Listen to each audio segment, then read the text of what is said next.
Hello friends, Namrata art and craft ಚಾನೆಲ್ಗೆ ನಿಮ್ಗೆಲ್ಲರಿಗೂ ಸ್ವಾಗತ. ಇವತ್ತು ನಾವು ಹೋಗ್ತಾ ಇರೋ ದೇವಸ್ಥಾನದ ಹೆಸರು ಶ್ರೀ ಆಶಾಪುರಿ ಮಾತಾಜಿ ದೇವಸ್ಥಾನ. ಇದಿರೋದು ಬನ್ನೇರಘಟ್ಟದಲ್ಲಿ.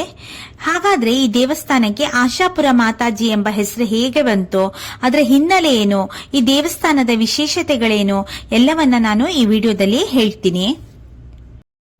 ಇಂದಿನ ಈ ವಿಡಿಯೋದಲ್ಲಿ ನಾವು ಗುಜರಾತ್ ಹಾಗೂ ರಾಜಸ್ಥಾನದಲ್ಲಿ ಅತ್ಯಂತ ಭಕ್ತಿಯಿಂದ ಪೂಜಿಸಲ್ಪಡುವ ಶಕ್ತಿ ಸ್ವರೂಪಿಣಿ ಮಾ ಆಶಾಪುರ ಮಾತೆ ಅವರ ಮಹಿಮೆ, ಇತಿಹಾಸ, ದೇವಾಲಯಗಳು ಮತ್ತು ವಿವಿಧ ಸಮುದಾಯಗಳ ನಂಬಿಕೆಗಳ ಬಗ್ಗೆ ತಿಳಿದುಕೊಳ್ಳೋಣ. ಭಕ್ತರ ಆಸೆಯನ್ನು ಪೂರೈಸುವ ದೇವಿಯಾಗಿರುವುದರಿಂದಲೇ ಆಕೆಗೆ ಆಶಾಪುರ ಮಾತೆ ಎಂಬ ಹೆಸರು ಬಂದಿತು ಎಂದು ಹೇಳಲಾಗುತ್ತದೆ.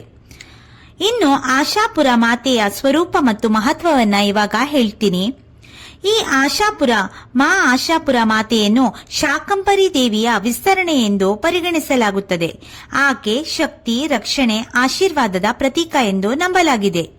ಗುಜರಾತ್ ರಾಜ್ಯವೇ ಆಕೆಯ ಪ್ರಮುಖ ಆರಾಧನಾ ಪ್ರದೇಶವಾಗಿದ್ದು, ರಾಜಸ್ಥಾನದಲ್ಲಿಯೂ ಆಕೆಗೆ ಅಪಾರ ಭಕ್ತರು ಇದ್ದಾರೆ. ಹಲವಾರು ಸಮುದಾಯಗಳಿಗೆ ಆಕೆ ಕುಲದೇವಿ, ಅಂದರೆ ವಂಶದ ರಕ್ಷಕ ದೇವಿಯಾಗಿ ಕೆಲಸವನ್ನ ಮಾಡುತ್ತಿದ್ದಾಳೆ. ಆಶಾಪುರ ಮಾತಾಜಿ ಮಂದಿರ ಬೆಂಗಳೂರಿನ ಬನ್ನೇರುಘಟ್ಟ ರಾಷ್ಟ್ರೀಯ ಉದ್ಯಾನವನದ ಬಳಿ ಇದೆ. ಇದು ರಾಜಸ್ಥಾನದ ನಾಡೋಲ್ನ ಹೊರಗೆ ಕುಲದೇವಿ ಶ್ರೀ ಆಶಾಪುರ ಮಾತಾಜಿಯವರ ಮೊದಲ ದೇವಾಲಯವಾಗಿದೆ. ದೇವಾಲಯದ ನಿರ್ಮಾಣವು 2012ರಲ್ಲಿ ಪ್ರಾರಂಭವಾಯಿತು ಮತ್ತು 2013ರಲ್ಲಿ ಪೂರ್ಣಗೊಂಡಿತು. ಇದರ ನಿರ್ಮಾಣ ಮತ್ತು ನಿರ್ವಹಣೆಯನ್ನು ಬೆಂಗಳೂರು ಮೂಲದ ಲಾಭರಹಿತ ಶ್ರೀ ಆಶಾಪುರ ಮಾತಾ ಭಂಡಾರಿ ಜೈನ್ ಟ್ರಸ್ಟ್ ಸಂಸ್ಥೆಯು ನಿರ್ವಹಿಸ್ತಾ ಇದೆ. 2013ರ ಅಕ್ಟೋಬರ್ 9ರಿಂದ 14ರವರೆಗೆ ನಡೆದ 6 ದಿನಗಳ ಧಾರ್ಮಿಕ ಮತ್ತು ಸಾಮಾಜಿಕ ಕಾರ್ಯಕ್ರಮದಲ್ಲಿ ದೇವಾಲಯವನ್ನು ಬಹಳ ಸಂತೋಷ ಆಚರಣೆಗಳು ಧಾರ್ಮಿಕ ಮತ್ತು ಸಾಮಾಜಿಕ ಕಾರ್ಯಕ್ರಮದಲ್ಲಿ ದೇವಾಲಯವನ್ನು ಬಹಳ ಸಂತೋಷ ಮತ್ತು ಧಾರ್ಮಿಕ ಸಮಾರಂಭಗಳೊಂದಿಗೆ ಉದ್ಘಾಟಿಸಲಾಯಿತು.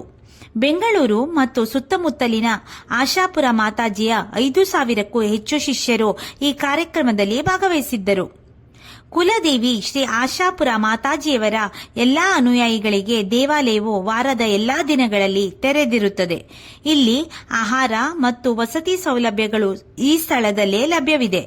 ದರ್ಶನ ಸೌಲಭ್ಯಗಳು ದೇವಾಲಯವು ವರ್ಷಪೂರ್ತಿ ಈ ಅನುಯಾಯಿಗಳಿಗೆ ತೆರೆದಿರುತ್ತದೆ ಹಾಗೂ ಈ ದೇವಾಲಯವು ವರ್ಷಪೂರ್ತಿ ದರ್ಶನಕ್ಕಾಗಿ ಕೂಡ ತೆರೆದಿರುತ್ತದೆ. ಪ್ರತಿದಿನ ಬೆಳಗ್ಗೆ 7ರಿಂದ ರಾತ್ರಿ 8 ಗಂಟೆಯವರೆಗೆ ದ್ವಾರಗಳು ತೆರೆದಿರುತ್ತದೆ. ಬೆಳಗಿನ ಆರತಿಯ ಸಮಯ ಬೆಳಗ್ಗೆ 8:30 ಮತ್ತು ಸಂಜೆಯ ಆರತಿಯ ಸಮಯ 6:30. ಗುಜರಾತಿನ ಅನೇಕ ಸಮುದಾಯಗಳು ಆಶಾಪುರ ಮಾತೆಯನ್ನು ತಮ್ಮ ಕುಲದೇವಿಯಾಗಿ ಪೂಜಿಸುತ್ತಾರೆ. ಕಚ್ ಪ್ರದೇಶದಲ್ಲಿ ಕಚ್ಚಿ ಜಡೇಜಾ, ರಜಪೂತರು, ಭಾನುಶಾಲಿ, ಗೋಸರ್, ಪೊಲಾಡಿಯಾ ಸಮುದಾಯಗಳು ಆಶಾಪುರ ಮಾತೆಯನ್ನು ಕುಲದೇವಿಯಾಗಿ ಪೂಜಿಸುತ್ತಾರೆ. ಹಾಗೂ ಪೀಪ್ಲಾವ್ನ ಚರೋಟರ್ ಪಟೇಲರು ಆಕೆಯನ್ನು ಸಹ ಕುಲದೇವಿಯಾಗಿ ಪೂಜಿಸುತ್ತಾರೆ. ಇವರಲ್ಲದೆ ಚೌಹಾಣ್, ಬರಿಯಾ ರಜಪೂತರು, ಪುರಬಿಯ ಚೌಹಾಣರು, ದೇವರ ರಜಪೂತರು, ಬ್ರಾಹ್ಮಣ ಸಮುದಾಯಗಳಾದ ಬಿಲ್ಲೂರ್, ಗೌರ್, ಲತಾತಾಂಕಿ, ಪುಷ್ಕರ್ಣ, ಸೋಂಪುರ್ ಸಲಾತ್, ವೈಶ್ಯ ಸಮುದಾಯದವರು ಸಹ ಶ್ರೀ ಮಾತಾ ಆಶಾಪುರಿ ದೇವಿಯನ್ನು ಕುಲದೇವಿಯಾಗಿ ಪೂಜಿಸುತ್ತಾರೆ. ಮಾ ಆಶಾಪುರ ಮಾತೆಯ ಮುಖ್ಯ ಮತ್ತು ಮೂಲ ದೇವಾಲಯ ಕಚ್ನಲ್ಲಿರುವ ಮಾತಾ ನುಮಾದ್ ಎಂಬ ಪ್ರಸಿದ್ಧ ಪವಿತ್ರ ಸ್ಥಳದಲ್ಲಿದೆ. ಇದು ಭುಜ್ನಿಂದ ಸುಮಾರು 80 ಕಿಲೋಮೀಟರ್ ದೂರದಲ್ಲಿದೆ. ಈ ದೇವಾಲಯವು ಸಾವಿರಾರು ವರ್ಷಗಳಷ್ಟು ಹಳೆಯದು ಎಂದು ನಂಬಲಾಗಿದೆ. ಇನ್ನು ಈ ಆಶಾಪುರ ಮಾತೆಯ ಪೌರಾಣಿಕ ಕಥೆಯನ್ನ ಇವಾಗ ಹೇಳ್ತೀನಿ. ಗುಜರಾತಿನ ಭದ್ರಾ ಬೆಟ್ಟಗಳಲ್ಲಿರುವ ಗುಮ್ಲಿಯಲ್ಲಿ ಮಾ ಶಕ್ತಿ ರಾಕ್ಷಸನನ್ನು ಸಂಹರಿಸಿ ಅಲ್ಲಿಯೇ ನೆಲೆಸಿದಳು ಎಂಬ ಪೌರಾಣಿಕ ನಂಬಿಕೆ ಇದೆ.